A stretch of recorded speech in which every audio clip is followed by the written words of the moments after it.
नमस्कार दोस्तों, एक बार आप सबका फिर से बहुत बहुत स्वागत है आप सभी के अपने YouTube चैनल डियर गुरुजी पर। सो गाइस, जैसा कि आप सभी को पता है डेली 8 बजे यहाँ पर जो मेरी हिंदी की क्लास है चलती है, तो ये टाइमिंग जो है याद रखिएगा। और जितने लोग यहाँ पर जुड़े हैं फटाफट कमेंट करके बताते हुए चलेंगे आप सभी को आवाज़ जो है क्लियर आ रही है कि नहीं आ रही है। उसके बाद क्लास को स्टार्ट करेंगे। पीडीएफ के लिए आप लोग हमारे टेलीग्राम ग्रुप से जुड़ सकते हैं। नीचे देखिए आपको टेलीग्राम ग्रुप का लिंक देखने को मिल जाएगा। और साथ ही साथ दोस्तों, अगर आप लोग अभी तक हमसे इंस्टाग्राम पे नहीं जुड़े हैं तो वहाँ पे जाके फॉलो कर लीजिए। डेली आप सभी को वहाँ पर भी जो इंपॉर्टेंट अपडेट्स है देखने को मिलते रहते हैं। ठीक है, तो चलिए काफ़ी लोग देखिए यहाँ पर धीरे धीरे जुड़ना स्टार्ट हो गए हैं। इसके अलावा आप सभी को पता है कि मेरी डेली 3 क्लासेज अनअकैडमी पे भी चलती है, तो आप लोग अनअकैडमी पर भी हमसे जुड़ सकते हैं। सिंपली आपको अनअकैडमी का लर्निंग ऐप डाउनलोड करना है, वहाँ पे मुझे जाकर के फॉलो कर लेना है। डेली मेरी 12 बजे, 3 बजे और 6 बजे ये 3 टाइम पे मेरी क्लासेज जो चलती हैं, तो आप लोग मुझे वहाँ पे जाकर के फॉलो कर सकते हैं। सिंपली आपको क्या करना है, अनअकैडमी का लर्निंग ऐप डाउनलोड करना है, उसे ओपन करना है और वहाँ पर मैंने आपको एक वीडियो भी बना दिया है कि कैसे आप लोग वहाँ पर जुड़ सकते हैं। अगर आप लोग मेरी क्लास नहीं ले पाते हैं कि अनअकैडमी पर कैसे आपकी क्लास लेनी है, तो मैंने नीचे डिस्क्रिप्शन बॉक्स में एक वीडियो का लिंक दिया है कि अनअकैडमी की क्लास कैसे लें। उस वीडियो को देख सकते हैं और उससे आप लोग आराम से जुड़ सकते हैं। ठीक है, तो चलिए, और ये हमारा इनवाइट कोड है डियर गुरुजी। इस इनवाइट कोड की वजह से जो है आप लोग मेरी क्लासेस को बिल्कुल फ्री में एक्सेस कर सकते हैं। ठीक है, तो ये इतनी चीज़ें जो है याद रखिएगा। और इसी कोड की मदद से अगर आप लोग प्लस पे भी कोई कोर्स परचेज करते हैं तो प्लस में भी इसी कोड की मदद से आप लोग जो है बिल्कुल फ्री, मतलब 10% डिस्काउंट के साथ प्लस में कोई भी कोर्स जो है ले सकते हैं, A to Z किसी भी कैटेगरी में। तो चलिए, काफ़ी लोग यहाँ पर देखिए जुड़ चुके हैं। अभी हम लोग करते हैं क्लास को स्टार्ट। ठीक, तो पहले क्वेश्चन के लिए निर्देश दिया गया है। यहाँ पर बेसिकली निर्देश स्टार्टिंग के कुछ क्वेश्चन के लिए दिया गया है कि श्रुति सम भिन्नार्थक प्रश्नों के उत्तर देने के लिए सबसे उचित सब विकल्प चुनना है। अब श्रुति सम का मतलब क्या होता है? देखिए, श्रुति सम का मतलब क्या होता है? जो सुनने में समान हो। जैसे यहाँ पर देखिए आपका प्रहार है, यहाँ पर मैं इसको कर लेता हूँ ऊपर, तो यहाँ पर प्रहार है, उसके बाद परिहार है। तो प्रहार और परिहार देखिए सुनने में एक समान से लग रहे हैं, प्रहार परिहार, तो श्रुति सम है, लेकिन उनके अर्थ जो है भिन्नार्थक है, यानी उनके अर्थ अलग अलग हैं। तो यहाँ पर उनके लिए उचित शब्द चुनना है। तो देखिए ध्यान से, प्रहार का मतलब होता है आघात और परिहार का मतलब होता है त्यागना, यानी कि यहाँ पर जो ऑप्शन नंबर इसका बी है वो यहाँ पर करेक्ट हो जाएगा। इसी तरह क्वेश्चन नंबर 2 ध्यान से देखिए क्या कह रहा है आपसे। यहाँ पर पर्यंत है और पर्यंक है, दोनों का अलग अलग अर्थ होता है। तो अगर हम बात करते हैं पर्यंत के बारे में, इसका मतलब होता है तक, और पर्यंक का मतलब होता है पलंग, यानी कि ऑप्शन जो इसका ए है वो यहाँ पर बिल्कुल करेक्ट हो जाएगा। क्वेश्चन नंबर 3 देखिए, बहुत ही अच्छा क्वेश्चन है। कह रहा है कि पवन और पावन का मतलब क्या होता है? देखिए, पवन का मतलब वायु ये होता है ना, ये हवा होता है, और पावन का मतलब होता है पवित्र। तो यहाँ पर पवित्रता मत कर देना, पवित्र होता है पावन का मतलब। तो ऑप्शन जो इसका डी है वायु और पवित्र, वो यहाँ पर बिल्कुल करेक्ट हो जाएगा। क्वेश्चन नंबर 4 इसी तरह से यहाँ पर कह रहा है पाहन और पाहुन, इसका सही अर्थ क्या है? तो भाई पाहन का मतलब होता है पत्थर और पाहुन का मतलब होता है गेस्ट, यानी कि अतिथि। तो ऑप्शन जो इसका बी है वो यहाँ पर करेक्ट हो जाएगा। क्वेश्चन नंबर आपका 5 कह रहा है प्रस्तर और प्रस्तार का सही अर्थ क्या है? भाई, प्रस्तर का मतलब भी आपका पत्थर ही होता है और प्रस्तार का मतलब होता है विस्तार, यानी कि फैलाव। तो यहाँ पर ऑप्शन जो इसका सी है प्रस्तार का मतलब फैलाव, ये बिल्कुल करेक्ट हो जाएगा। चलिए आते हैं अगले क्वेश्चन पर। तो अगला क्वेश्चन कह रहा है परिमित है एक परिमिति है। देखो, परिमित क्या होता है, परिमिति क्या होता है? तो परिमित का मतलब क्या होता है? बेसिकली आपकी एक सीमा, जो चरम सीमा होती है उसको परिमित बोलते हैं, और परिमिति जो होती है मर्यादा होती है। दोनों में अंतर क्या होता है? देखिए, परिमित है एक आपका यानी कि चरम सीमा, एक लास्ट सीमा, और परिमिति क्या होती है? मर्यादा होती है। क्लियर है? परिमिति आपने सुना होगा, जैसे आप लोग आयत की परिमिति भी निकालते हो, वो भी आपकी एक परिमिति होती है। क्लियर है? चलिए आते हैं क्वेश्चन नंबर 7 की तरफ। तो आपसे यहाँ पर क्या कह रहा है कि प्रदीप और प्रतीप का सही अर्थ क्या है?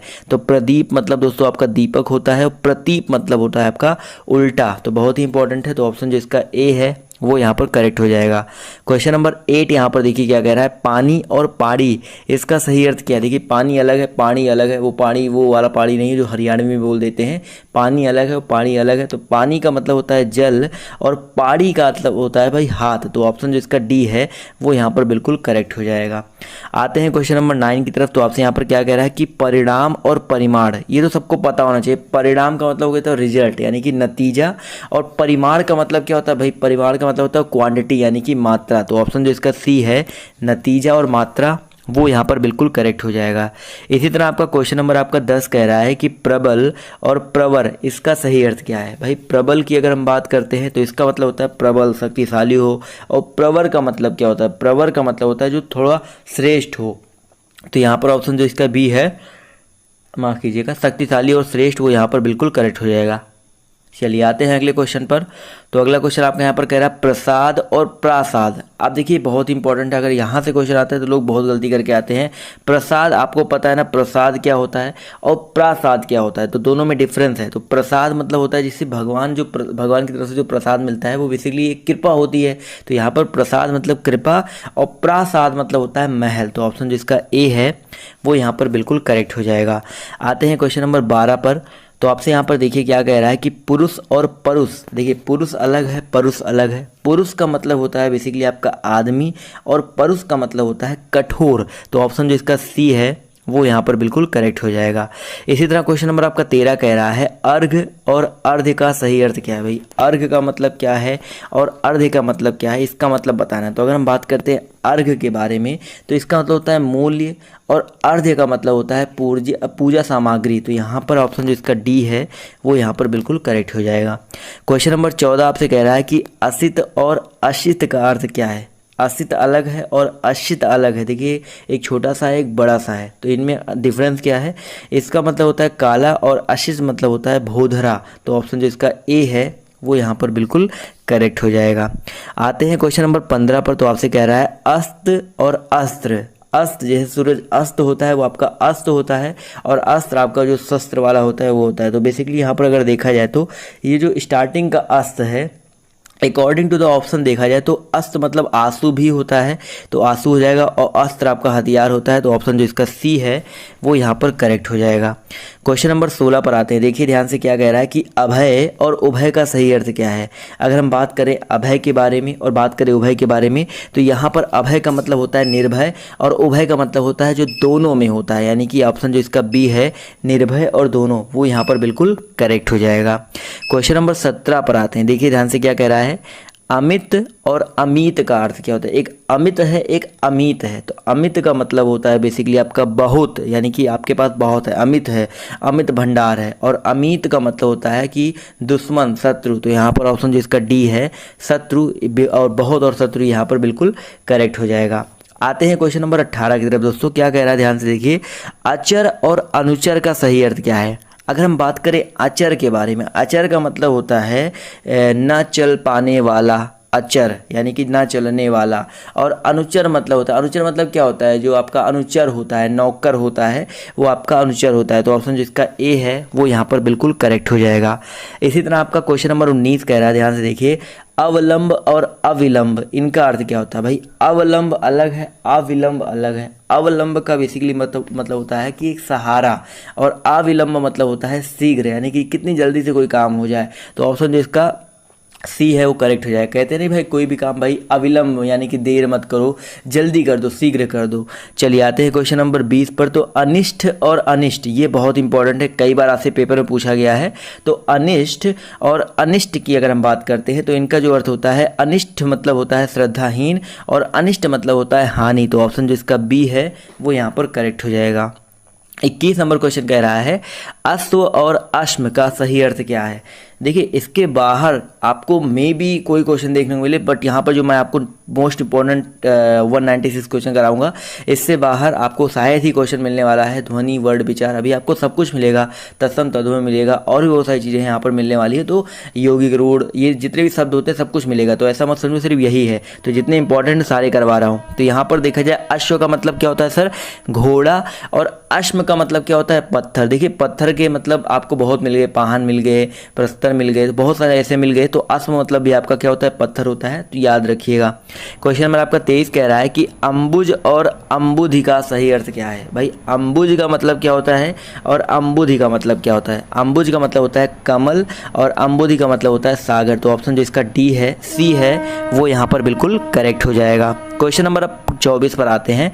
तो अभिराम और अविराम इसका सही अर्थ क्या है। तो अभिराम का मतलब क्या होता है, अभिराम का मतलब होता है सुंदर और अविराम का मतलब होता है बिना रुके यानी कि लगातार। तो ऑप्शन जो इसका ए है वो यहाँ पर बिल्कुल करेक्ट हो जाएगा। जैसे कि आज मैं अविराम मतलब बिना रुके मैं आपको 196 जो क्वेश्चन है करवाऊंगा, बिना किसी कट एंड क्रॉप की कोशिश करूंगा। आते हैं क्वेश्चन नंबर 25 पर। तो अन्न और अन्य इसका सही अर्थ क्या है। तो भाई जो अन्न होता है उसका मतलब होता है अनाज, और जो अन्य होता है यानी कि उसका मतलब होता है दूसरा। तो ऑप्शन जो इसका बी है अनाज और दूसरा वो यहाँ पर बिल्कुल करेक्ट हो जाएगा। आते हैं क्वेश्चन नंबर 26 पर। तो आपसे क्या कह रहा है कि श्रवण और भ्रमण इसका सही अर्थ क्या है। भाई श्रवण का मतलब क्या होता है और भ्रमण का मतलब क्या होता है। श्रवण का मतलब होता है सुनना, श्रवण मतलब सुनना, और श्रमण मतलब होता है बौद्ध सन्यासी। बहुत ही इंपॉर्टेंट है। तो यहाँ पर ऑप्शन जो इसका बी है वो यहाँ पर करेक्ट हो जाएगा। क्वेश्चन नंबर आपका 27 कह रहा है हरि और हर इसका सही अर्थ क्या है। हरि का मतलब क्या है और हर का मतलब क्या है। तो हरि का मतलब होता है विष्णुदेव और हर का मतलब होता है हरे रंग की। तो बहुत ही इंपॉर्टेंट है। तो ऑप्शन जो इसका डी है वो यहाँ पर बिल्कुल करेक्ट हो जाएगा। समझ में आ रहा है ना सर। चलिए आते हैं क्वेश्चन नंबर 28 पर। तो शुल्क और शुल्क, देखिए शुल्क है एक शुक्ल है, ध्यान दीजिएगा, देखने में सुनने में एक जैसे लग रहे हैं बट अलग अलग है। तो शुल्क मतलब आपकी जो फीस लगती है, एग्जाम आप देते हो, आप लोग बहुत सारी जगह शुल्क लगती है तो शुल्क होता है। और शुक्ल का मतलब क्या होता है सर। जो शुक्ल होता है उसका मतलब होता है उज्ज्वल। तो ऑप्शन जो इसका ए है वो यहाँ पर बिल्कुल करेक्ट हो जाएगा। शुक्ल पक्ष भी होता है, आपने सुना ही होगा। आते हैं क्वेश्चन नंबर 29 पर। तो आपसे क्या कह रहा है कि स्वजन और स्वजन, देखिए एक स्वजन है श्वाजन है, तो इनका सही अर्थ क्या है। तो भाई जो आपका पहला वाला स्वजन आधा सा जिसमें लगा हुआ है उसका मतलब क्या होता है आत्मीय, और जो स्वजन होता है इसका मतलब होता है कुत्ता, यानी कि जो डॉग्स होते हैं। तो यहाँ पर ऑप्शन जो इसका सी है वो यहाँ पर बिल्कुल करेक्ट हो जाएगा। समझ में आ गया ना। आते हैं क्वेश्चन नंबर 30 पर। तो आपसे क्या कह रहा है स्वच्छ और श्वा इसका सही अर्थ क्या है। अगर हम बात करते हैं स्वच्छ के बारे में तो क्वेश्चन नंबर 30 में क्या हो जाएगा सर। स्वच्छ मतलब होता है साफ और स्वा मतलब होता है सुंदर आँख। तो अगर आपको किसी की आँख की बड़ाई करनी है तो आप बोल सकते हैं कि आपके पास श्वा है, यानी कि आपके पास सुंदर आँखें हैं। तो ऑप्शन जो इसका बी है वो यहाँ पर बिल्कुल करेक्ट हो जाएगा। क्वेश्चन नंबर आपका देखिए क्या कह रहा है 31 नंबर पर आते हैं सीधे। तो 31 नंबर क्वेश्चन कह रहा है आपसे यहाँ पर सकल और संकल इसका सही अर्थ क्या है। अगर शकल और संकल की बात करते हैं तो सकल मतलब होता है बेसिकली आपका होता है बीता काल, और संकल देखिए यहाँ पर, देखिए एक सकल, एक शकल और सकल दिया गया होता है वो अलग है, लेकिन सकल और संकल दिया गया है। तो यहाँ पर सकल का मतलब हो गया आपका बीता काल और संकल का मतलब होता है आपका आकार। तो यहाँ पर ऑप्शन जो इसका सी है वो यहाँ पर बिल्कुल करेक्ट हो जाएगा। क्लियर है सर। बहुत ही इंपॉर्टेंट है, इसको आपको गलत नहीं करना है। आते हैं अगले क्वेश्चन पर। तो अगला क्वेश्चन आपका यहाँ पर कह रहा है कि शारदा और शारदा इनमें क्या डिफरेंस है। तो शारदा जो है आपका उसका मतलब होता है सार भाग देन वाली, यानी कि आपका ऑप्शन जो इसका डी है सार भाग देने वाली। इसके अलावा जो आपकी शारदा होती है वो सरस्वती जी का नाम है। तो ऑप्शन जो इसका डी है वो यहाँ पर बिल्कुल करेक्ट हो जाएगा। 33 नंबर क्वेश्चन देखिए कह रहा है सती और शती इनका सही अर्थ क्या है। तो सती की अगर हम बात करते हैं तो सती का मतलब होता है क्या आपका देखा जाए तो सती, देखिए सती सावित्री आपने सुना होगा ना। तो सती का मतलब पतिव्रता, आपको पता है ना सती क्यों फेमस थी, तो पतिव्रता के लिए। तो यहाँ पर ऑप्शन जिसका बी है पतिव्रता, और शती का मतलब होता है सैकड़ा। तो ऑप्शन जिसका बी है वो यहाँ पर बिल्कुल करेक्ट हो जाएगा। क्लियर है दोस्तों। चलिए आते हैं अगले क्वेश्चन पर। तो क्वेश्चन नंबर आपका 34 कह रहा है स्वेद और श्वेत। तो स्वेद अलग है, श्वेत अलग है। तो इसका मतलब होता है स्वेद मतलब होता है आपका जो पसीना होता है, और श्वेत मतलब सफ़ेद होता है। तो ऑप्शन जो इसका सी है वो यहाँ पर बिल्कुल करेक्ट हो जाएगा। क्लियर है सर। चलिए आते हैं अगले क्वेश्चन की तरफ। तो अगला क्वेश्चन देखिए आपका यहाँ पर क्वेश्चन नंबर 35 कह रहा है कि सीसा और शीशा इनका अर्थ क्या होता है। अगर हम सीसा की बात करते हैं और शीशा की बात करते हैं तो भाई एक होता है धातु, एक होता है दर्पण। तो ऑप्शन जो इसका ए है धातु और दर्पण वो यहाँ पर बिल्कुल करेक्ट हो जाएगा। चलिए आते हैं क्वेश्चन नंबर 36 की तरफ। तो आपसे कह रहा है सीता और सीता, एक सीता है एक सीता है, तो इनका अर्थ क्या हो जाएगा। तो इस सीता का मतलब होता है चीनी और सीता का मतलब होता है माता जानकी। तो ऑप्शन जो इसका डी है वो यहाँ पर बिल्कुल करेक्ट हो जाएगा। क्वेश्चन नंबर आपका 37 कह रहा है एक सुधी है एक सुधी है। एक सुधी का मतलब क्या होता है और सुधी का मतलब क्या होता है, दोनों में डिफरेंस होता है। तो एक मतलब होता है शुद्ध यानी कि याद, और सुधी का मतलब होता है विद्वान। तो बहुत ही इंपॉर्टेंट है। तो ऑप्शन जो इसका एक ए जो है वो यहाँ पर बिल्कुल करेक्ट हो जाएगा, यानी कि आप सुधी करके सुधी बन सकते हो, यानी कि याद करके आप विद्वान बन सकते हो।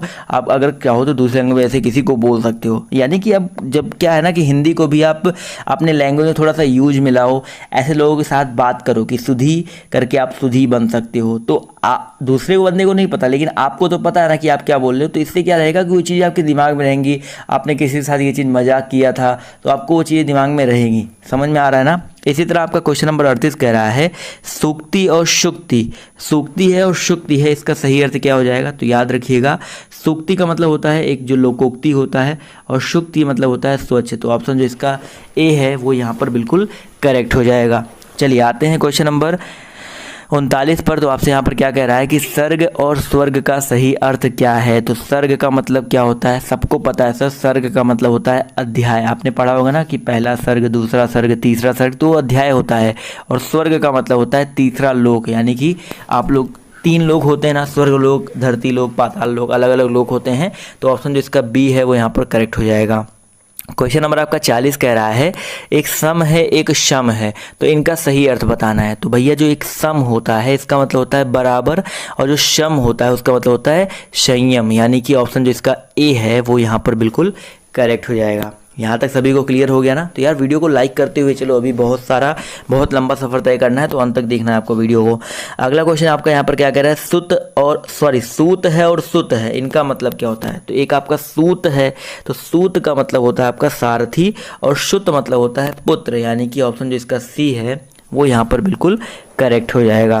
चलिए आते हैं क्वेश्चन नंबर 42 की तरफ। 42 क्वेश्चन देखिए बहुत ही अच्छा है।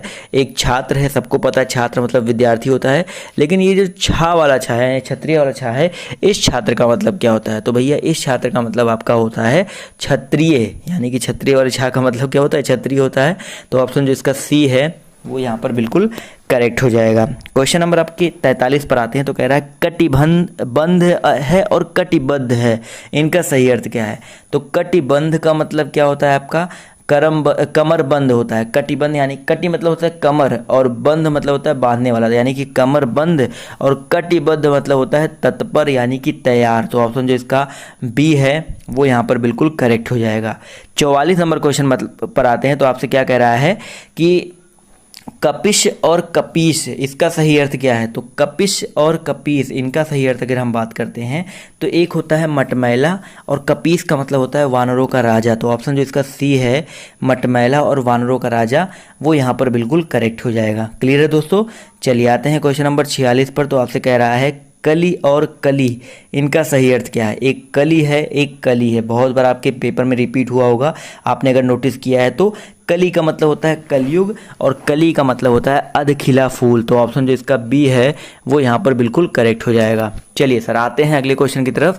तो क्वेश्चन नंबर आपका देखिए 47, यहाँ पर क्या कह रहा है, क्रांति और क्रांति। देखिए एक क्रांति है एक क्रांति है, कभी कभी देखिए इस तरह से लिखा गया है ना कि लगता है कि पढ़ने में भी एक ही है। तो कांति और क्रांति अलग अलग है, ये चीज़ ध्यान दीजिएगा। तो कांति का मतलब होता है चमक, क्या होता है सर, आपका चमक होता है। और क्रांति का मतलब होता है आपका उलट, कहते हैं ना कि क्रांति ला दी, यानी कि उलट फेर कर दिया, बड़ा। तो ऑप्शन जो इसका डी है वो यहाँ पर करेक्ट हो जाएगा। क्वेश्चन नंबर आपका 48 कह रहा है कि कृति और कृति, देखिए अलग अलग है, इनका सही अर्थ क्या है। तो अगर हम बात करते हैं कृति के मतलब, देखिए दोनों एक ही जैसे लिखे गए हैं बट इनके अर्थ अलग अलग हो सकते हैं। तो एक कृति का मतलब रचना भी होता है, एक कृति का मतलब आपका निपुण भी होता है। तो यहाँ पर ऑप्शन नंबर जो इसका ए है ये यहाँ पर करेक्ट हो जाएगा। क्लियर है। तो कृति दोनों एक ही जैसे लिखे गए हैं बट इनके जो अर्थ हैं वो अलग अलग हो सकते हैं, भिन्न भिन्न भी हो सकते हैं। अगला क्वेश्चन आपका कह रहा है कि कंगाल और कंकाल का सही अर्थ क्या है। कंगाल कह रहा है और कंकाल कह रहा है। तो कंगाल मतलब होता है आपका दरिद्र, और कंकाल आपको पता है हड्डियों का ढांचा स्कल होता है। तो ऑप्शन जो इसका सी है वो करेक्ट हो जाएगा। चलिए आते हैं क्वेश्चन नंबर 50 पर। तो आपसे क्या कह रहा है कि कुल और कूल का सही अर्थ क्या है। एक कुल है एक कूल है, तो इसका सही अर्थ क्या हो जाएगा, एक होता है वंश एक होता है किनारा। तो ऑप्शन जो इसका बी है करेक्ट हो जाएगा। एक कुल का मतलब वंश होता है, एक कूल का मतलब किनारा होता है। क्वेश्चन नंबर आपका 51 कह रहा है कि ऋतु और ऋतु, देखिए एक ऋत है एक ऋतु है, तो दोनों का सही अर्थ क्या हो जाएगा। तो ऋत का मतलब होता है भाई सत्य, और ऋतु का मतलब होता है मौसम। तो ऑप्शन जिसका ए है वो यहाँ पर बिल्कुल करेक्ट हो जाएगा।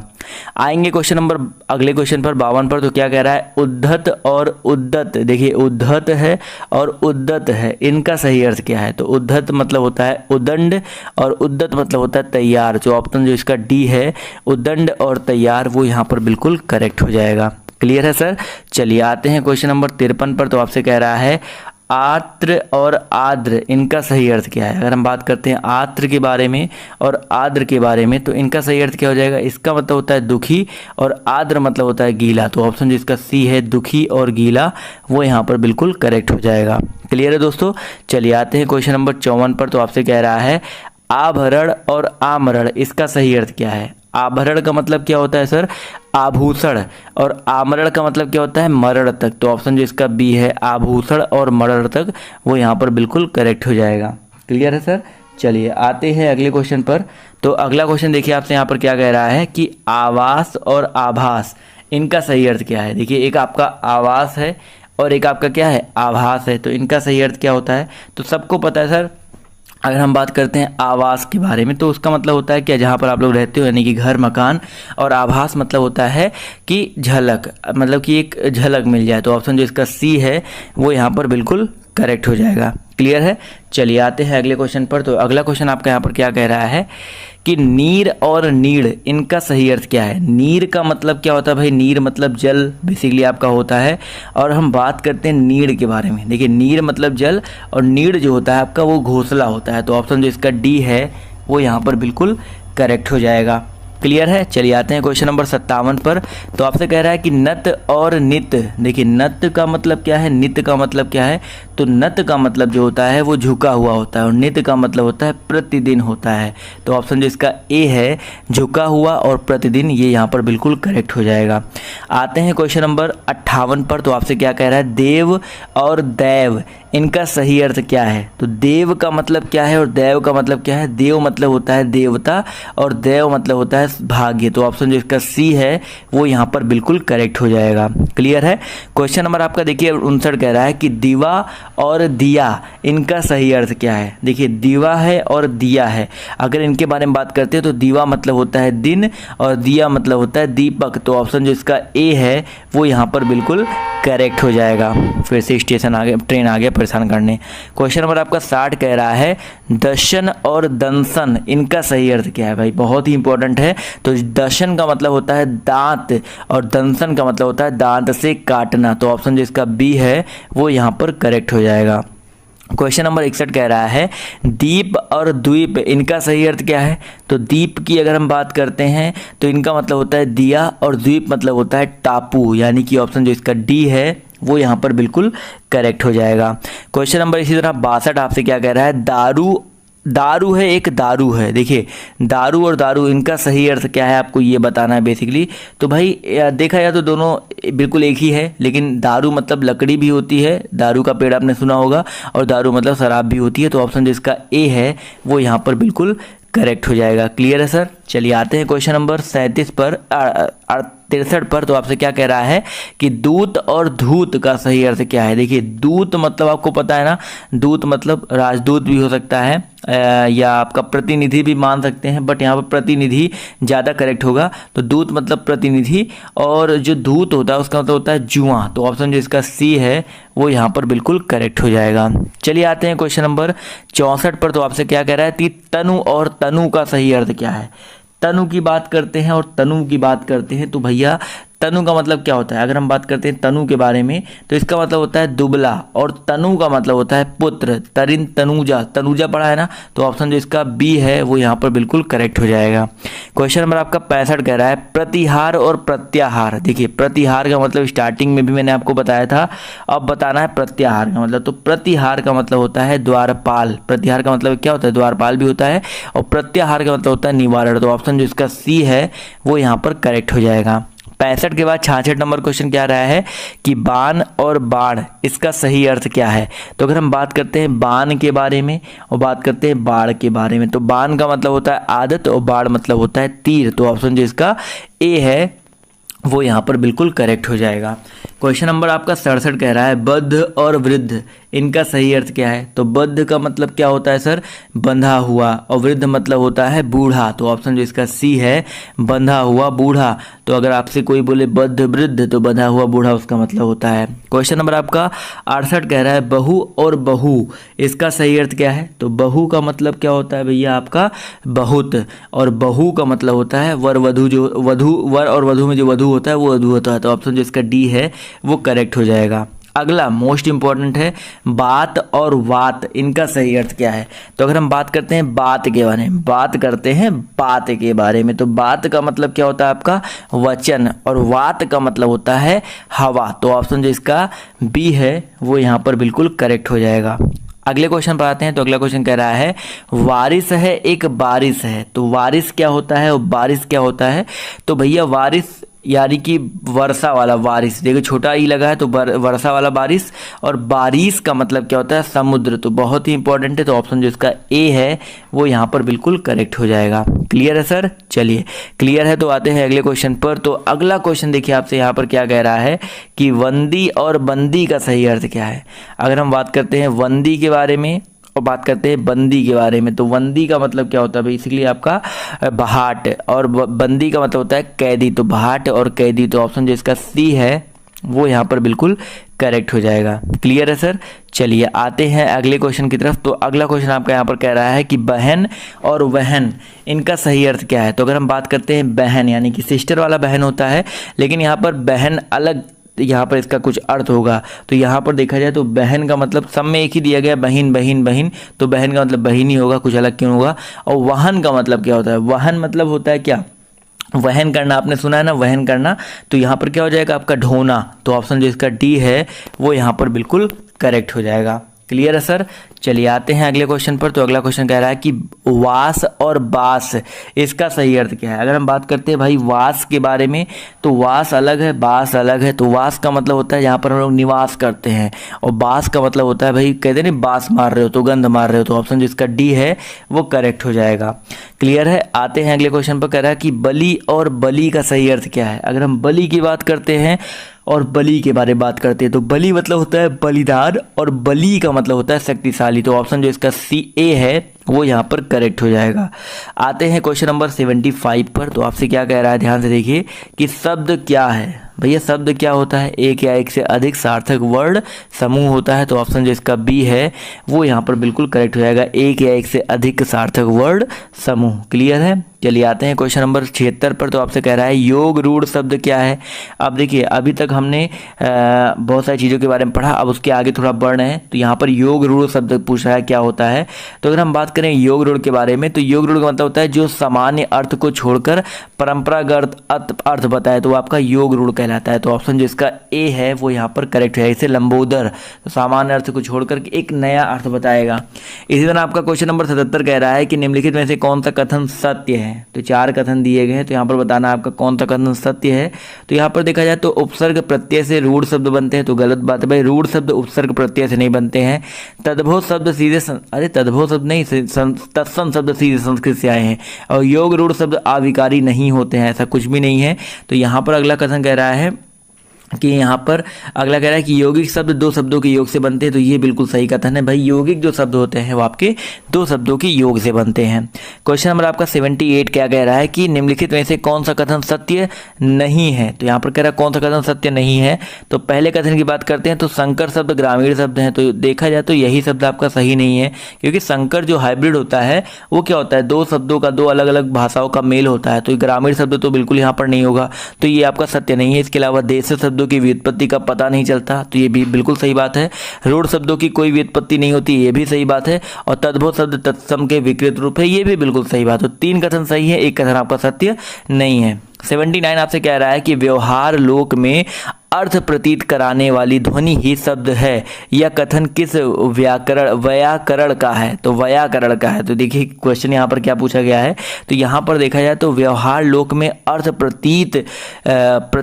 प्रतीति कराने वाली ध्वनि ही है। तो ये बेसिकली आपका व्याकरण में है, या आपका पतंजलि में है। तो ऑप्शन जो इसका कौन सा है सर, डी वाला ऑप्शन जो है वो यहाँ पर बिल्कुल करेक्ट हो जाएगा। क्लियर है दोस्तों? चलिए आते हैं अगले क्वेश्चन की तरफ। तो अगला क्वेश्चन आपका यहाँ पर क्वेश्चन नंबर 80 क्या कह रहा है कि निर्देश दिया गया है कि इन 4 ऑप्शन दिए गए हैं कुछ शब्दों के लिए, अभी जब तक निर्देश और नहीं आता तब तक के लिए रूढ़ शब्द आपको ढूंढना है। तो देखिए इसमें क्या रूढ़ शब्द हो जाएगा। तो भैया रूढ़ शब्द सब पहले आपको पता होना चाहिए, रूढ़ शब्द क्या होते हैं। क्लियर है किसी को पता है कि नहीं पता? कम से कम आपको जब तक रूढ़ शब्द पता नहीं होगा तब तक आप लोग कैसे किसी चीज़ को आप लोग बता पाओगे। तो देखिए रूढ़ शब्द होते हैं, योग रूढ़ शब्द होते हैं, यौगिक शब्द होते हैं, अलग अलग होते हैं। रूढ़ शब्द जो होते हैं वो क्या कहलाते हैं कि जिन शब्दों के सार्थक खंड ना हो उन्हें रूढ़ शब्द कहते हैं। जैसे आपके घर का कोई सार्थक खंड है, नहीं है। घोड़ा, दिन, कान, ये इनके सार्थक खंड नहीं है, तो आपका ये रूढ़ हो जाएगा।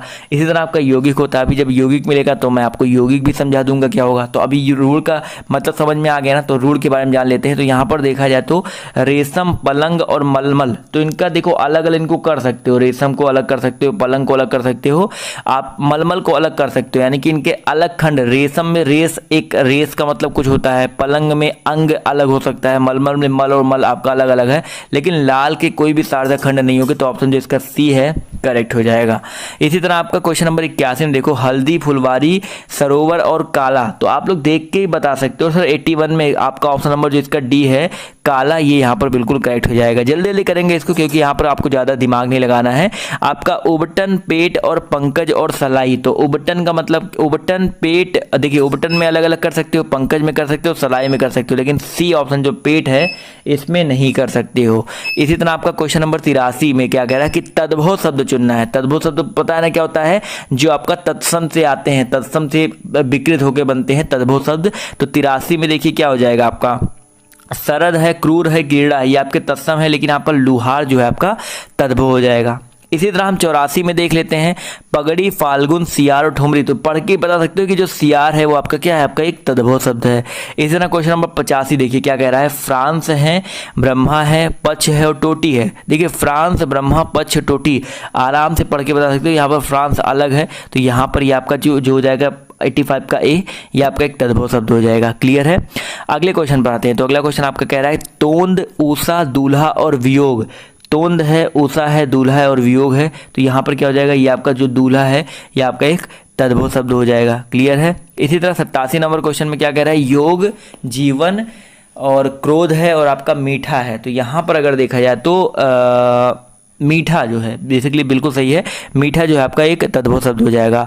अगले में कह रहा है, वर्ण है, मृत्यु है, दुबला और झुग्गी है, तो यहाँ पर आप आराम से बता सकते हो जो आपका दुबला है वो आपका क्या है, आपका एक तद्भव शब्द है। इसी तरह 89 नंबर क्वेश्चन है, सुनार, हेमंत, तेंदुआ और पूर्व, इसमें बता सकते हो सर सभी लोग। तो यहाँ पर क्या हो जाएगा, सुनार, बिल्कुल सही सर। तो सुनार जो है आपका एक तद्भव शब्द है।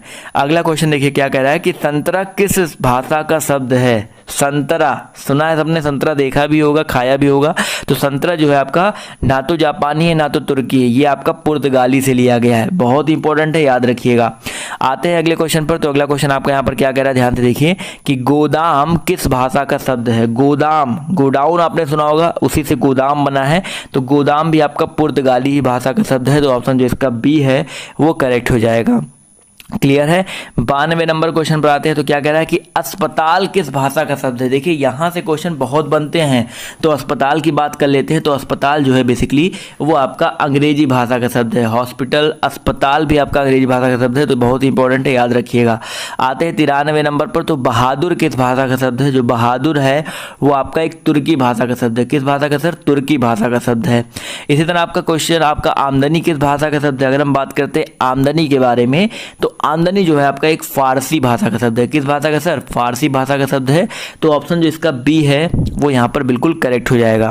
क्वेश्चन नंबर आपका 95 देखिए क्या कह रहा है कि कबूतर किस भाषा का शब्द है। कबूतर की अगर हम बात कर लेते हैं तो याद रखिएगा ये आपका फारसी भाषा का शब्द है। किस भाषा का सर, फारसी भाषा का शब्द है। क्वेश्चन नंबर आपका 96 कह रहा है मुकदमा किस भाषा का शब्द है। मुकदमा की अगर हम बात कर लेते हैं तो मुकदमा जो है बेसिकली आपका अरबी भाषा का शब्द है। किस भाषा का सर, अरबी भाषा का शब्द है। तो ऑप्शन जो इसका बी है वो करेक्ट है। देखो इसको आपको याद करना होगा, बिना याद किए नहीं होगा। कुछ इंपॉर्टेंट जो है यहाँ पर मैं करवा दे रहा हूँ, तो ये आपके लिए इंपॉर्टेंट भी हो सकते हैं, इनको टिक करते हुए चलिएगा।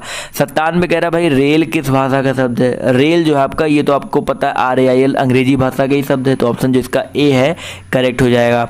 98 कह रहा है कि लफंगा जो है वो किस भाषा का शब्द है। लफंगा की अगर हम बात करते हैं तो आपका पुर्तगाली भाषा का शब्द है। कैसा भाई, पुर्तगाली। तो ऑप्शन जो इसका डी है वो करेक्ट हो जाएगा।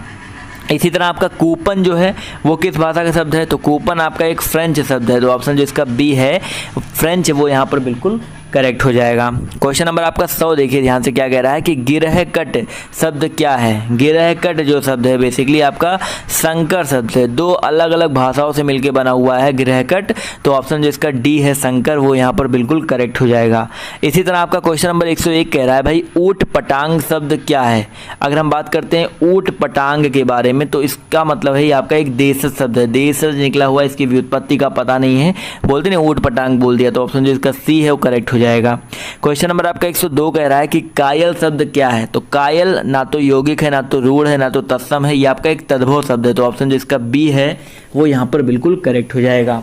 क्वेश्चन नंबर 103 पर आते हैं, ध्यान से देखिए क्या कह रहा है आपसे यहाँ पर कि पंकज शब्द क्या है। पंकज भाई क्या है शब्द, तो पंकज जो शब्द है वो आपका एक योग रूढ़ शब्द है। कैसा शब्द है सर, योग रूढ़ शब्द। देखिए रूढ़ शब्द मैंने आपको बताए, अब योग रूढ़ और यौगिक भी जान लेते हैं, तो पहले योग रूढ़ जान लेते हैं। तो योग रूढ़ शब्द वे शब्द होते हैं भैया जो अपने सामान्य अर्थ को छोड़ करके किसी विशेष अर्थ को बताने लगते हैं, उन्हें योग रूढ़ कहते हैं। जैसे पंकज हो गया, पंकज देखिए आपको पता है ना कि पंकज का अर्थ कुछ अलग हो जाता है। इसी तरह जलज हो गया, जलज हो गया, और क्या हो जाता है चक्रपाणी, लंबोदर, दशरथ, बहुत सारे ऐसे होते हैं। क्लियर है सर। चलिए आते हैं क्वेश्चन नंबर 104 पर। तो पुरोहित शब्द क्या है, पुरोहित शब्द के बारे में बात करते हैं, तो ये आपका क्या है एक तत्सम शब्द है, तो ऑप्शन जो इसका सी है वो यहाँ पर बिल्कुल करेक्ट हो जाएगा। क्लियर है सर। देखिए बैटरी भी खत्म हो रही है, कोई बात नहीं, चार्ज पे लगा लेते हैं। क्वेश्चन नंबर आपका 105 पर आते हैं, तो 105 में देखिए कह रहा है एक कुछ निर्देश दिए गए हैं, यहाँ पर आपको क्या करना है संकर शब्द ढूंढना है, यानी कि इन चारों ऑप्शनों में संकर शब्द आपको ढूंढना है। तो छज्जा है, मुर्दाघर है, शैया है और दीवार है, तो बहुत ही अच्छा क्वेश्चन है। तो याद रखिएगा यहाँ पर जो आपका मुर्दाघर है, मुर्दाघर बेसिकली आपका दो अलग अलग भाषाओं से मिलकर बना है, तो ये आपका क्या हो जाएगा करेक्ट हो जाएगा। क्लियर है। इसी तरह क्वेश्चन नंबर 106 क्या कह रहा है कि रिक्शा और किस्मत, रेल यात्री और आपका चाय, तो आप लोग पढ़ के ही बता सकते हो। यहाँ पर जो रेल यात्री है भैया, जो आपका ऑप्शन नंबर सी है रेल यात्री, वो आपका क्या है आपका एक प्रकार से एक संकर शब्द है। इसी तरह आते हैं क्वेश्चन नंबर 107 पर। तो आपसे यहाँ पर क्या कह रहा है कि रिक्शा, प्लेटफॉर्म, टिकट घर और प्लेटफॉर्म, फिर से देखिए प्लेटफॉर्म दो बार दे दिया तो ये तो कट ही गया, बट टिकट घर की अगर हम बात कर लें, देखिए ध्यान से टिकट घर और रिक्शा, तो यहाँ पर संकर शब्द ढूंढना है, तो टिकट घर यहाँ पर ऑप्शन जो इसका सी है वो करेक्ट हो जाएगा। आते हैं क्वेश्चन नंबर 108 पर। तो आपसे यहाँ पर क्या कह रहा है कि कहवा, कारतूस, आलमारी और गिरहकट, तो गिरहकट अभी मैंने आपको बताया था ये आपका एक संकर शब्द है, तो ऑप्शन जो इसका डी है वो यहाँ पर बिल्कुल करेक्ट हो जाएगा। अगला क्वेश्चन आपका क्या कह रहा है कि श्रृंगाल, लियाकत, तजुर्बा और बम वर्षा, तो इसमें अगर देखा जाए तो आपका जो बम वर्षा है, देखिए बम अलग है वर्षा अलग है, तो आपका ऑप्शन जो इसका सी है वो यहाँ पर बिल्कुल करेक्ट हो जाएगा। अब देशज शब्द चुनना है, कुछ ऑप्शन कुछ आपके क्वेश्चन है, तो लोटा, किश्ती और बहन भाई, तो यहाँ पर आप आराम से बता सकते हो जो लोटा है वो आपका क्या है एक देशज शब्द है। अगला देखिए क्या है सोहाग, देखिए पहला क्वेश्चन पढ़ के ही पता चल जा रहा है सोहाग है, और एक आपका बीज है, जगमग है और लश्कर है, तो यहाँ पर अगर देखा जाए तो सोहाग यहाँ पर लग रहा है और जगमग में थोड़ा सा कन्फ्यूजन है, बट यहाँ पर आई होप जगमग भी हो सकता है क्योंकि आपका देशज शब्द कह रहा है, तो यहाँ पर ऑप्शन सी जो है ज़्यादा करेक्ट होगा। तो ऑप्शन सी, क्योंकि सोहाग का कुछ अर्थ हो सकता है दिमाग में नहीं आ रहा है, तो अगर मुझे मैं आपको कमेंट करके बता दूंगा या डिस्क्रिप्शन दे दूंगा अगर इसका कुछ भी अर्थ दिमाग में आता है, तो यहाँ पर ऑप्शन जो इसका सी है वो करेक्ट लग रहा है मुझे। आते हैं क्वेश्चन नंबर 112 पर। तो यहाँ पर किशमिश, बाबा, गाड़ी और नमूना, तो यहाँ पर अगर देखा जाए तो आपका जो बाबा है ये आपका एक देशज शब्द से निकला शब्द है, तो ऑप्शन जो इसका बी है वो यहाँ पर बिल्कुल करेक्ट हो जाएगा। इसी तरह आपका क्वेश्चन नंबर 13 कह रहा है कि गैस, कुश्ती, औलाद, डील डील, तो डील डील जो है आपका ये आपका एक देशज शब्द से निकला हुआ शब्द है, तो ऑप्शन जो इसका बी है वो यहाँ पर करेक्ट हो जाएगा।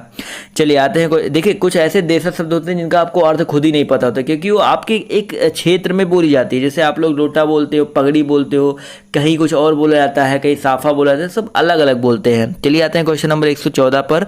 तो आपसे यहाँ पर क्या कह रहा है जादू, सरसर, हवा, जहर, तो यहाँ पर भी पढ़ के आप बता सकते हो सरसर, कहते हैं ना भैया हवा सरसर सरसर करती चल रही है, तो ऑप्शन जो इसका सी है वो आपका एक देशज शब्द है। अगले में आपको कुछ शब्द दिए गए हैं, आपको तत्सम चुनना है। तो तद्भव चुन लिया, देशज हो गया, शंकर हो गया। अब तत्सम भी देख लेते हैं। डंडा, पश्चिम, खीर और मूंग। तो आराम से पढ़ के बता सकते हो जो पश्चिम है। देखिए ज़्यादातर जो बड़ा सा वाले शब्द जहाँ पर आ जाए ना, वो आपका एक क्या बोलते हैं, आपका एक तत्सम शब्द हो ही जाता है। तो ऑप्शन जो इसका सी है करेक्ट हो जाएगा। 116 नंबर क्वेश्चन कह रहा है पगड़ी, अरण्य, फुनंग और चतुर। तो यहाँ पर देखा जाए तो दो में आप लोग को कन्फ्यूजन हो सकती है, बट यहाँ पर अरण्य जो होता है यह आपका बेसिकली आपका एक तत्सम शब्द है। जो ऑप्शन जो इसका बी है वो यहाँ पर बिल्कुल करेक्ट हो जाएगा। आते हैं क्वेश्चन नंबर 117 पर। तो आपसे क्या कह रहा है, झिलमिल, साप, औषधि और भाप। तो यहाँ पर भी आप लोग देख करके आराम से बता सकते हो कि आपका यहाँ पर बेसिकली ऑप्शन नंबर जो इसका डी है औषधि, वो आपका क्या हो जाएगा, शाह। यहाँ पर देखिए अलग अलग तरह के सा होते हैं, तो ज़्यादातर जो बड़ा सा या खट्टी सा वाले शब्द यहाँ पर आ जाए वो आपका क्या होता है, आपका वही तत्सम ही होता है। क्लियर है। क्वेश्चन नंबर 118 कह रहा है, थोड़ा सा मैं फास्ट जा रहा हूँ, थोड़ा सा कंट्रोल करता हूँ अपने आप को। अगला क्वेश्चन 118 कह रहा है सुहाग, नक्षत्र, दिया और गोत्र। तो यहाँ पर भी अगर देखा जाए तो आपका जो नक्षत्र है ये बेसिकली आपका एक तत्सम शब्द है। तो ऑप्शन जो इसका सी है करेक्ट हो जाएगा। क्वेश्चन नंबर 119 कह रहा है पीठ, गोत्र, दीह और नारियल। तो यहाँ पर अगर देखा जाए 119 नंबर क्वेश्चन में, तो आपका जो गोत्र है, देखिए सेम क्वेश्चन यहाँ पर रिपीट हो गया। गोत्र है, पीठ है, दीह है और नारियल है। तो गोत्र यहाँ पर भी है, यहाँ पर भी है। तो यहाँ पर अगर हमें देखा जाए तो क्वेश्चन नंबर 118 में अगर देखा जाए तो आपका नक्षत्र भी है और गोत्र यहाँ पर दिया गया, तो दोनों है। और क्वेश्चन नंबर 119 में देखा जाए तो गोत्र दिया गया, तो यहाँ पर हो जाएगा। तो 18 में माफ़ कीजिएगा, दोनों हो जाएगा। गोत्र हमने ध्यान नहीं दिया था, तो गोत्र भी हो जाएगा और नक्षत्र भी हो जाएगा, और 19 वाले में आपका गोत्र हो जाएगा। क्लियर है।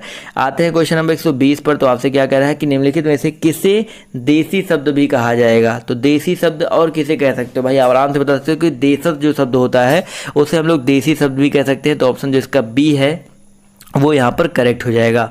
121 कह रहा है भाई तत्सम शब्दों का मूल स्रोत क्या है। तत्सम जो शब्द होते हैं बेसिकली उनका मूल स्रोत क्या होता है, संस्कृत होता है, क्योंकि वो संस्कृत से सीधे उठाए हुए होते हैं। तो ऑप्शन जो इसका बी है वो यहाँ पर बिल्कुल करेक्ट हो जाएगा। 122 नंबर क्वेश्चन कह रहा है भाई संकर शब्द किस वर्गीकरण में आते हैं। अगर हम संकर शब्द की बात करते हैं तो दोस्तों ये किस वर्गीकरण में आते हैं, ये उद्गम में आते हैं। संकर शब्द देखें, इनका उद्गम होता है, उद्गम होता है, रचना अर्थ इनके अंडर में नहीं आते हैं।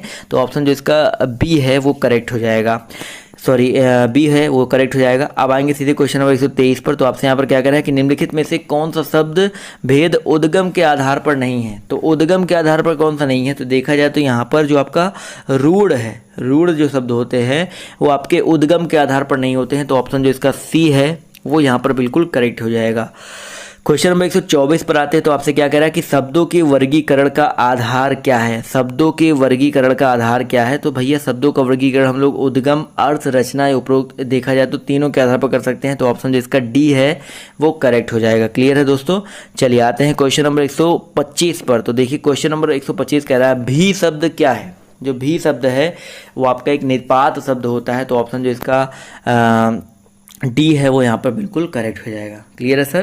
देखिए वीडियो को लाइक करते हुए चलो, आप देख सकते हो ना सुबह के 3:04 हो रहे हैं, सुबह के 3:04 हो रहे हैं। अभी तक सोया नहीं हूँ, आप सबके लिए वीडियो तैयार कर रहा हूँ, वीडियो प्रिपेयर कर रहा हूँ, जिससे आपको कल सुबह सुबह में वीडियो दे सकूँ। तो ये सब चीज़ें आप सबके लिए की जाती है। तो आप लोग प्लीज़ एक वीडियो को लाइक तो कर ही सकते हो। बहुत मेहनत लगती है, ऐसा नहीं लगता कि बस किताब उठाया बना दिया। लोग कुछ लोग कमेंट करते हैं किताब उठाओ बना दो यूट्यूबर बन जाओ, आसान नहीं होता, करके आप खुद देखो पता चल जाएगा। क्लियर है। क्वेश्चन नंबर 126 आपसे क्या कह रहा है कि माता पिता शब्द युग्म है। तो माता पिता जो शब्द युग्म है वो आपका क्या होता है, एक सार्थक शब्द युग्म है। तो यहाँ पर देखा जाए तो ऑप्शन जो इसका बी है सार्थक शब्द युग्म, वो यहाँ पर बिल्कुल करेक्ट हो जाएगा।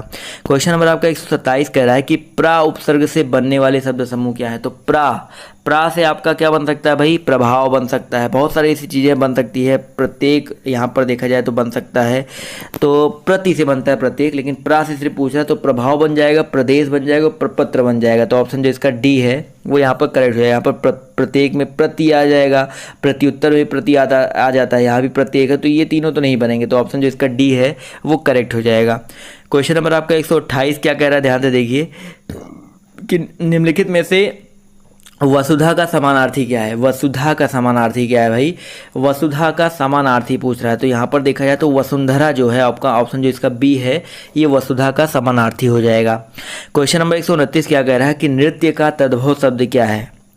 नृत्य की अगर हम बात करते हैं तो नृत्य का तद्भव क्या होता है सर, आपका नाच होता है। तो यहाँ पर ऑप्शन जो इसका बी है वो करेक्ट हो जाएगा। 130 नंबर क्वेश्चन कह रहा है कि अंगुली का तद्भव क्या है। भाई आपको पता है अंगुली की अगर हम बात करते हैं तो इसका तद्भव क्या होता है, उंगली होता है। तो उंगली बोलते हो आप लोग ना, तो ऑप्शन जो इसका सी है वो यहाँ पर बिल्कुल करेक्ट हो जाएगा। 131 नंबर क्वेश्चन कह रहा है कि चतुष्कोण का तद्भव क्या है। भाई चतुष्कोण की अगर हम बात करते हैं तो इसका तद्भव होता है चौकोर। क्या होता है सर, चौकोर होता है। तो ऑप्शन जो इसका ए है वो यहाँ पर बिल्कुल करेक्ट हो जाएगा। क्वेश्चन नंबर आपका 132 कह रहा है कि कौन सा शब्द तत्सम है। तो यहाँ पर अगर देखा जाए कौन सा शब्द तत्सम है, तो चंचु जो शब्द है, ऑप्शन नंबर जो इसका सी है, चंचु शब्द वो आपका तत्सम शब्द है। क्लियर है।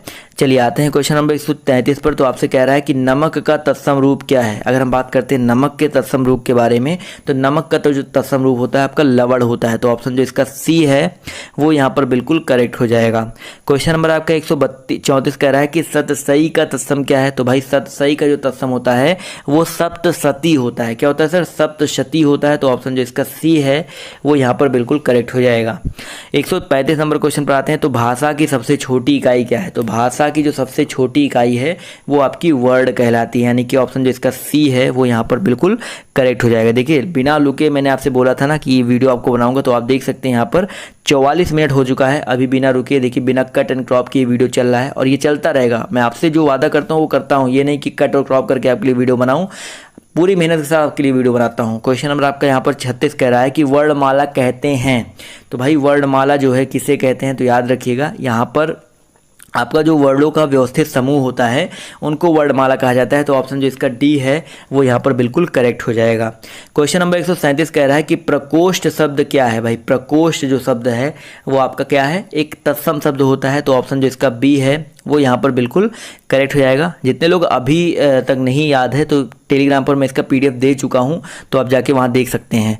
क्वेश्चन नंबर आपका 138 क्या कह रहा है कि कपूर का तत्सम रूप क्या है। तो कपूर का तत्सम रूप क्या है भाई, कपूर का तत्सम होता है कर्पूर। तो यहाँ पर ऑप्शन जो इसका ए है वो यहाँ पर बिल्कुल करेक्ट हो जाएगा। क्लियर है। चलिए आते हैं क्वेश्चन नंबर 139 पर। तो आपसे क्या कह रहा है, गुंठन का तद्भव क्या है। सॉरी, गुंठन का तद्भव क्या होता है।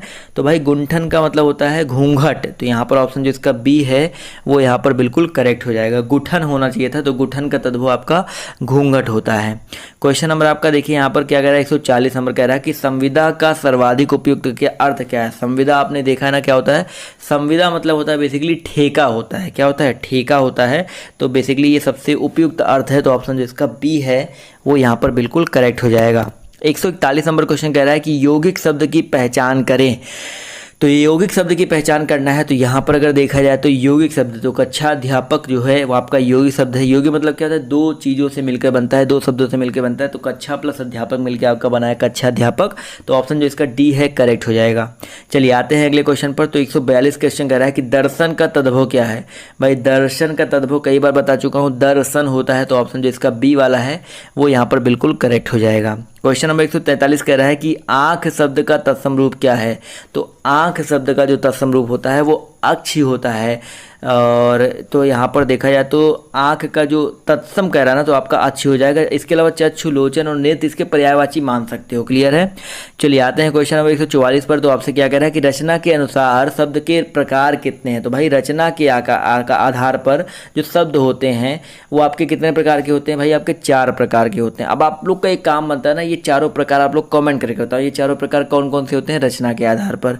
चलिए आते हैं क्वेश्चन नंबर 145 पर। तो कह रहा है रूढ़ शब्द का चयन करें। तो रूढ़ शब्द का चयन करना है। तो यहाँ पर अगर देखा जाए तो शूल जो दिया गया है वो आपका एक रूढ़ शब्द है, इनका खंड नहीं कर सकते हो। तो आप पर आपका ऑप्शन नंबर जो इसका सी है वो करेक्ट हो जाएगा। क्वेश्चन नंबर 146 कह रहा है कि विभूति का अनेकार्थक शब्द नहीं है। तो विभूति का अनेकार्थक शब्द क्या है, कौन सा नहीं है। तो यहाँ पर देखा जाए तो वैभव जो होता है वो आपका किसी भी प्रकार की विभूति का अनेकार्थक शब्द नहीं है। इसके अलावा शक्ति, ऐश्वर्य, राख ये आपके विभूति के अनेकार्थक शब्द होते हैं। क्लियर है। चलिए आते हैं क्वेश्चन नंबर 147 पर। तो आपसे क्या कह रहा है कि व्याकरणिक विवेचन के आधार पर हिंदी शब्दों के भाग हैं। तो व्याकरणिक विवेचन के आधार पर हिंदी शब्दों के भाग कौन कौन से हैं। भाई विकारी होते हैं और आपके अविकारी होते हैं। यहाँ पर आविष्कारी लिखा है वो थोड़ा सा गलत लिखा है, बट अविकारी होगा, थोड़ा सा इसको सही कर लीजिएगा। तो ऑप्शन जो इसका सी है वो यहाँ पर बिल्कुल करेक्ट हो जाएगा। क्लियर है दोस्तों। चलिए आते हैं क्वेश्चन नंबर 148 तरफ। अभी थोड़ा देर और रुक जाइए ना, बस 50 क्वेश्चन तो मुश्किल से और बचे हैं कि निम्नलिखित में से विरक्त शब्द कौन सा है। तो विरक्त शब्द यहाँ पर पूछा गया है। तो यहाँ पर अगर देखा जाए तो आपका जगह जगह, तो आपका ऑप्शन जो इसका डी है जगह जगह, वो आपका क्या है, एक विरक्त शब्द है। तो ऑप्शन जो इसका डी है वो बिल्कुल करेक्ट हो जाएगा। अगला क्वेश्चन कह रहा है कि अनेकार्थक शब्द कौन सा है। 149 नंबर क्वेश्चन कह रहा है कि अनेकार्थक शब्द कौन सा है। तो यहाँ पर जो काल है, ऑप्शन जो इसका डी है काल, वो आपका एक अनेकार्थक शब्द है। क्लियर है दोस्तों। चलिए आते हैं क्वेश्चन नंबर 150 की तरफ। तो आपसे क्या कह रहा है कि आत्मा का अनेकार्थक शब्द क्या है। अगर हम बात करते हैं आत्मा के बारे में, तो हृदय जो है वो आपका आत्मा का अनेकार्थक शब्द है। तो हृदय बहुत ही इंपॉर्टेंट है। तो ऑप्शन जो इसका ए है वो यहाँ पर बिल्कुल करेक्ट हो जाएगा। 151 नंबर क्वेश्चन कह रहा है कि रस्सी का तत्सम रूप क्या है। भाई रस्सी का जो तत्सम रूप है वो आपका रश्मि होता है। क्या होता है, रश्मि होता है। तो ऑप्शन जो इसका सी है वो यहाँ पर बिल्कुल करेक्ट हो जाएगा। चलिए आते हैं क्वेश्चन नंबर 152 की तरफ। तो आपसे कह रहा है कि हाथी का तत्सम रूप क्या है। अगर हम बात करते हैं हाथी के बारे में, तो हाथी का तत्सम रूप क्या होता है, हस्तिन होता है। तो ऑप्शन जो इसका ए है वो यहाँ पर बिल्कुल करेक्ट हो जाएगा। क्लियर है। चलिए आते हैं क्वेश्चन नंबर 153 पर। तो आपसे यहाँ पर क्या कह रहा है कि अट्टालिका का तद्भव रूप क्या है। तो अट्टालिका का जो तद्भव रूप होता है वो आपका अटारी होता है। तो ऑप्शन जो इसका सी ए है वो यहाँ पर बिल्कुल करेक्ट हो जाएगा। क्लियर है सर। चलिए आते हैं क्वेश्चन नंबर 154 पर। तो जूता शब्द कैसा शब्द है। तो जो जूता शब्द होता है वो आपका एक देशज शब्द होता है। कैसा शब्द होता है, देशज शब्द होता है। तो ऑप्शन जो इसका डी है वो यहाँ पर बिल्कुल करेक्ट हो जाएगा। क्लियर है दोस्तों। चलिए आते हैं क्वेश्चन नंबर 156 पर आते हैं। तो यहाँ पर क्या कह रहा है कि यौगिक धातु है। तो यौगिक धातु यहाँ पर ढूंढना है। तो यहाँ पर अगर देखा जाए तो पढ़ है, दौड़ना है, लिख है और चल है। तो यहाँ पर जो आपका दौड़ना है वो आपका यौगिक धातु हो जाएगा। आप यही पढ़ना, लिखना, चल होता तो आपका ये यौगिक हो जाता, लेकिन यहाँ पर दौड़ना, तो ऑप्शन जो इसका सी है वो यहाँ पर बिल्कुल करेक्ट हो जाएगा। क्वेश्चन नंबर आपका 157 कह रहा है कि यौगिक क्रिया है। तो यौगिक क्रिया यहाँ पर देखिए क्या हो जाएगा, गाना, चल देना, खाना वाना, पीना वीना। तो आराम से बता सकते हो यहाँ पर जो चल देना है, तो ऑप्शन जो इसका सी है चल देना, ये आपका क्या हो जाएगा, यौगिक क्रिया हो जाएगा। यौगिक धातु हो गया, यौगिक क्रिया हो गया। अगला कह रहा है कि इस वाक्य में क्या क्रिया क्या है। घोड़ा दौड़ रहा था। तो भाई दौड़ना जो होता है क्रिया होती है, आप सबको पता है। तो यहाँ पर जो दौड़ है वो आपकी क्रिया है। तो ऑप्शन जो इसका बी है वो करेक्ट हो जाएगा। 159 नंबर क्वेश्चन कह रहा है कि जन का अनेकार्थक शब्द क्या है। तो जन का अनेकार्थक शब्द की अगर हम बात करते हैं तो बाजार जो होता है बहुत ही इंपॉर्टेंट है। बाजार जो होता है वो आपका जन का अनेकार्थक शब्द नहीं होगा, क्योंकि यहाँ पर नहीं बोला गया है। तो यहाँ पर ऑप्शन जो इसका बी है वो करेक्ट रहेगा। जबकि लोग, प्रजा और समूह ये जो है बेसिकली आपके जन के अनेकार्थक शब्द होते हैं। क्लियर है। चलिए आते हैं क्वेश्चन नंबर 160 पर। तो तम का अनेकार्थक शब्द नहीं है। देखिए यहाँ पर भी आपका कह रहा है तम का अनेकार्थक शब्द कौन सा नहीं है। तो जो प्रकाश है, ऑप्शन जो इसका सी है प्रकाश, वो आपका तम का अनेकार्थक शब्द नहीं है। चलिए आते हैं क्वेश्चन नंबर 161 पर। तो आपसे यहाँ पर क्या कह रहा है कि पति का अनेकार्थक शब्द नहीं है। तो देखिए पति का अनेकार्थक शब्द कौन सा नहीं होगा। तो ऑप्शन नंबर जो यहाँ पर पुरुष है, पुरुष जो होता है पति का अनेकार्थक शब्द नहीं है। पति को आप लोग स्वामी बोलते हो, दूल्हा भी बोला जाता है, कुछ लोग पति परमेश्वर भी बोलते हैं, ईश्वर भी बोलते हैं। तो ऑप्शन जो इसका सी है वो अनेकार्थक के अंतर्गत नहीं आएगा। क्वेश्चन नंबर आपका 162 कह रहा है कि उजाला, उजला का तत्सम रूप क्या है। उजला का जो तत्सम रूप होता है वो आपका उज्ज्वल होता है। क्या होता है सर, उज्ज्वल होता है। तो ऑप्शन जो इसका सी है वो यहाँ पर बिल्कुल करेक्ट हो जाएगा। क्वेश्चन नंबर आपका 163 कह रहा है तत्सम शब्द नहीं है। तो यहाँ पर अगर देखा जाए तो तत्सम शब्द कौन सा नहीं है।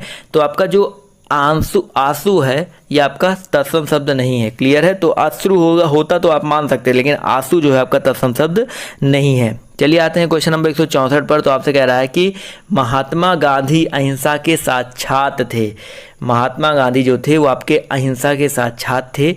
इसका मतलब क्या हो जाएगा सर। तो यहाँ पर 164 का करेक्ट आंसर हो जाएगा साक्षात क्या थे, विग्रह थे, परिग्रह थे, अनुग्रह थे या अपरिग्रह थे। तो यहाँ पर देखा जाए तो विग्रह थे। तो ऑप्शन जो इसका ए है वो यहाँ पर बिल्कुल करेक्ट हो जाएगा।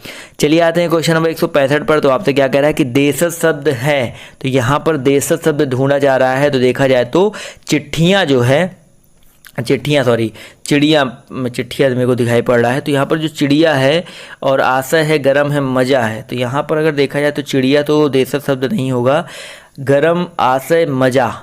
तो यहाँ पर देखा जाए मज़ा हो सकता है। ऑप्शन जो इसका डी है मज़ा, ऑप्शन डी यहाँ पर बिल्कुल करेक्ट हो जाएगा। बट थोड़ा सा कन्फ्यूजन है चिड़िया और मज़ा में। तो मुश्किल से देखा जाए तो मज़ा ज़्यादा करेक्ट होगा, तो ऑप्शन जो इसका डी है वो यहाँ पर करेक्ट हो जाएगा। आते हैं क्वेश्चन नंबर 166 पर। तो आपसे यहाँ पर क्या कह रहा है, तत्सम शब्द कौन सा है। क्वेश्चन नंबर 166 में देखा जाए तो आम्र जो है आपका ऑप्शन नंबर ए, यह आपका तत्सम शब्द है। क्लियर है। क्वेश्चन नंबर आपका 167 कह रहा है तद्भव शब्द क्या है। तो यहाँ पर अगर देखा जाए तद्भव शब्द क्या है, तो मुँह जो आपका ऑप्शन नंबर डी है, मुंह, ये आपका एक तद्भव है। बैंक आपका इंग्लिश शब्द है, नहीं आपका पता है एक तत्सम शब्द है, लेकिन यहाँ पर जो डी मुंह है ये आपका क्या हो जाएगा, एक तद्भव शब्द हो जाएगा। क्लियर है। चलिए आते हैं क्वेश्चन नंबर 168 पर। तो आपसे क्या कह रहा है कि वाचाल कहते हैं। वाचाल किसे कहते हैं सर। तो अगर हम बात करते हैं वाचाल के बारे में, तो वाचाल किसे कहते हैं, बहुत बोलने वाले को वाचाल बोलते हैं। तो ऑप्शन जो इसका सी है वो यहाँ पर बिल्कुल करेक्ट हो जाएगा। क्लियर है सर। तो ऑप्शन जो इसका सी है वो यहाँ पर बिल्कुल करेक्ट हो जाएगा। Clear sir. चलिए आते हैं अगला क्वेश्चन आपका यहाँ पर क्या कह रहा है कि व्युत्पत्ति के दृष्टि से हिंदी शब्द भंडार के प्रकार हैं।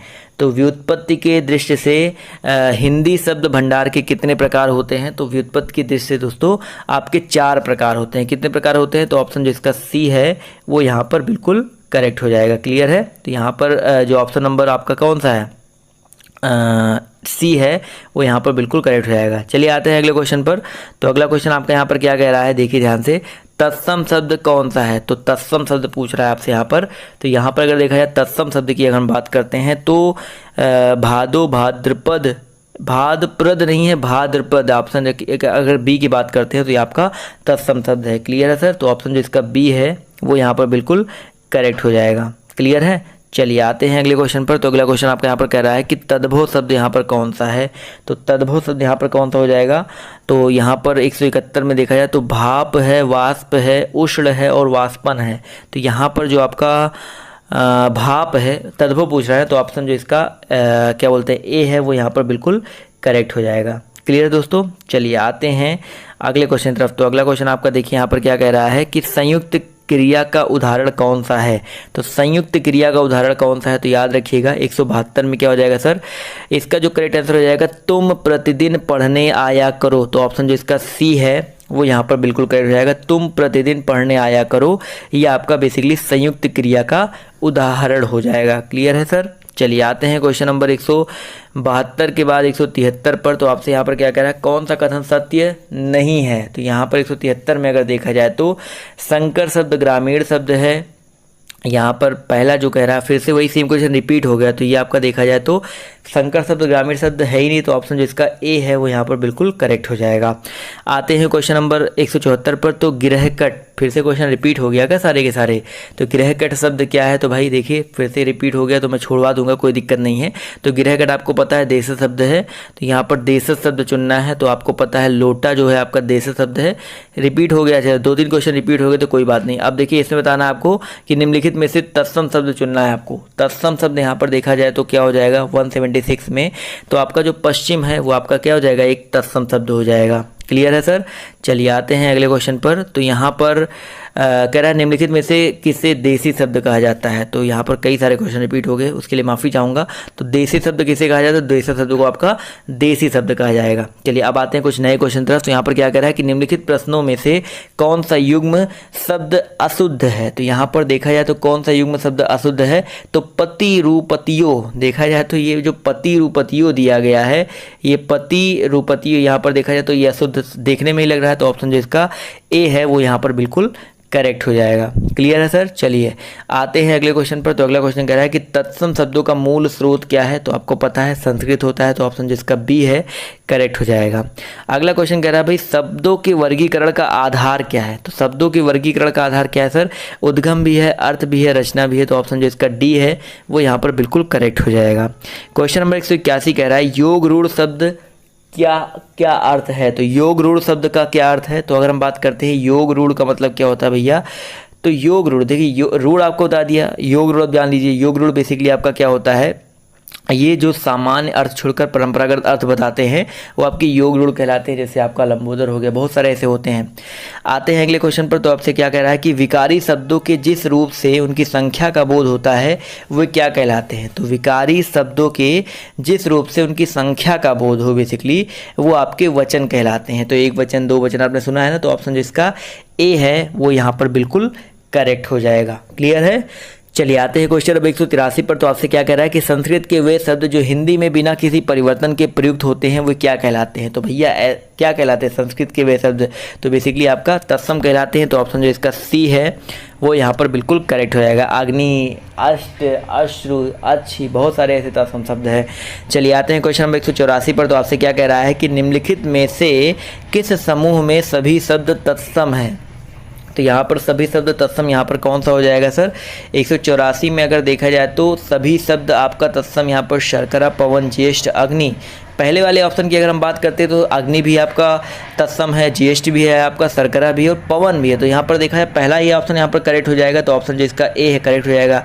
इसमें देखा जाए तो घोड़ा नहीं है, इसमें किताब, नानी, चाकू नहीं है, चम्मच, हाथी नहीं है। तो क्लियर है। चलिए आते हैं 185 पर। तो आपसे कह रहा है स्वर्ण कैसा शब्द है। तो स्वर्ण बेसिकली आपका देखा जाए तो आपका एक तत्सम शब्द है। स्वर्ण हो गया, स्वप्न हो गया, संध्या हो गई, ये सारे तत्सम होते हैं। तो ऑप्शन जो इसका ए है वो यहाँ पर बिल्कुल करेक्ट हो जाएगा।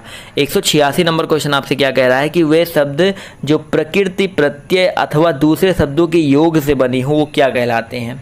जो प्रकृति से बने हो, प्रत्यय से बने हो अथवा दूसरे शब्दों के योग से बने होते हैं वो क्या कहलाते हैं। तो याद रखिएगा वे बेसिकली आपके क्या कहलाते हैं, यौगिक शब्द कहलाते हैं। तो ऑप्शन जो इसका डी है वो यहाँ पर बिल्कुल करेक्ट हो जाएगा। बहुत ही इंपॉर्टेंट है। तो ऑप्शन डी यहाँ पर बिल्कुल करेक्ट हो जाएगा। 187 नंबर क्वेश्चन कह रहा है कि नीचे दिए गए विकल्पों में से तत्सम शब्द का चयन कीजिए। तो तत्सम शब्द का चयन करना है। यहाँ पर देखा जाए तो आम्र है, तो आम्र ही देखा जाए तो आपका तत्सम है, आम का होता है। तो ऑप्शन जो इसका ए है वो यहाँ पर करेक्ट हो जाएगा। देख सकते हैं कि 59 मिनट हो चुका है, 1 घंटे हो चुका है, अभी तक मैंने कट नहीं किया है।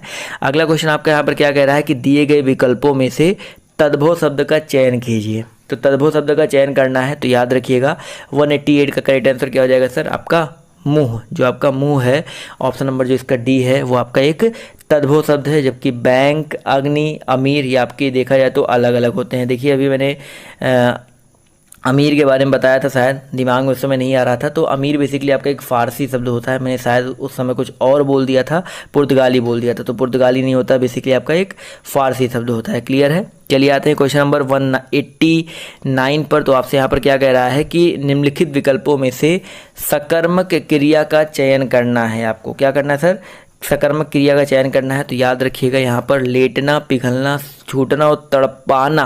तो यहाँ पर सकर्मक क्रिया कौन सी हो जाएगी, बहुत ही इंपॉर्टेंट है। तो यहाँ पर जो तड़पाना है वो आपका सकर्मक क्रिया हो जाएगा। तो ऑप्शन जो इसका डी है वो यहाँ पर बिल्कुल करेक्ट हो जाएगा। 190 नंबर क्वेश्चन कह रहा है कि बड़ों के लिए उपयुक्त अभिवादन का चयन कीजिए। बड़ों के लिए उपयुक्त अभिवादन भैया सादर प्रणाम बोलते हैं बड़ों को। तो ऑप्शन जिसका बी है वो यहाँ पर बिल्कुल करेक्ट हो जाएगा।